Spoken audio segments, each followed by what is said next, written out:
Hello students, तो हमें दिया है क्लास 9th के चैप्टर नंबर 2 पॉलिनोमियल्स का एग्जांपल नंबर 16।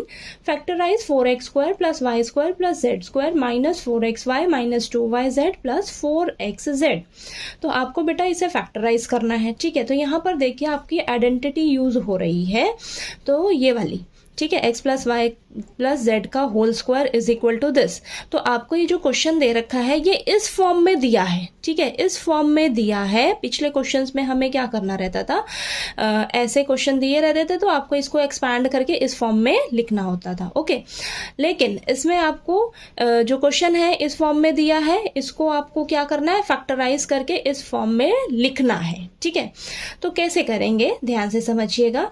तो यहाँ पर देखिए बेटा 4x² है। ठीक है, तो इसको मैं लिख सकती हूँ 2x का स्क्वायर।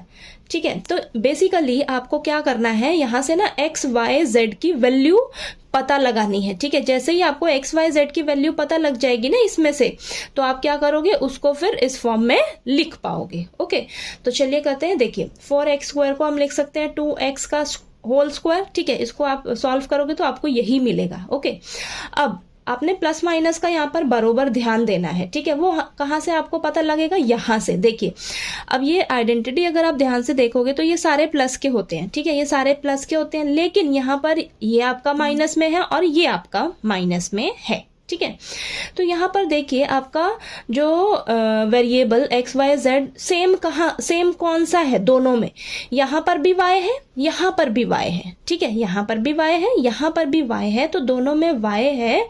और फिर जो याद रखना दोनों में सेम है ना y।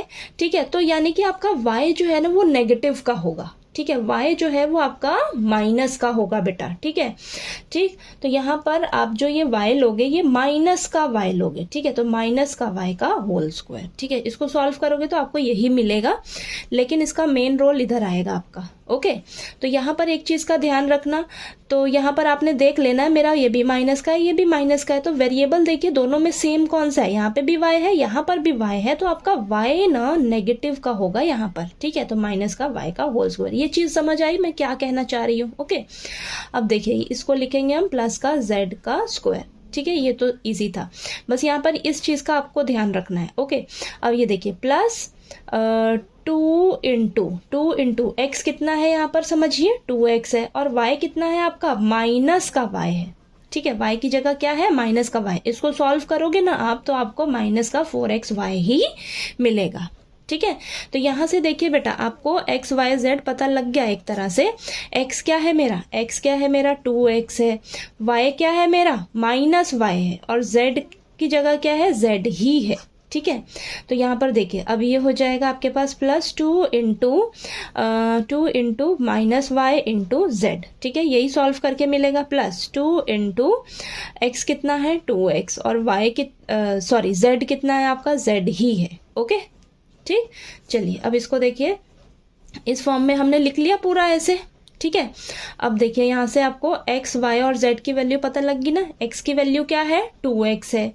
ठीक है, x की वैल्यू 2x है, और y की वैल्यू, y की जगह क्या है माइनस y है, तो माइनस y, z की जगह z ही है, तो प्लस z इसका होल स्क्वायर। ठीक है, इसको जब आप एक्सपैंड करोगे ना बेटा, इसको एक्सपैंड करोगे तो आपको यही मिलने वाला है। ठीक है, करके देख लीजिएगा, बेशक आपको यही मिलेगा। ठीक है, बस आपने ध्यान यहाँ पर प्लस माइनस का रखना होता है कि कौन सा आपका प्लस का रहेगा, कौन सा माइनस का रहेगा। तो मैंने एक छोटी सी ट्रिक बता दी आपको कि आपने यहाँ पर देखना है, जो भी आपका माइनस का साइन रहेगा ना उसमें देखना है कि आपका सेम क्या है।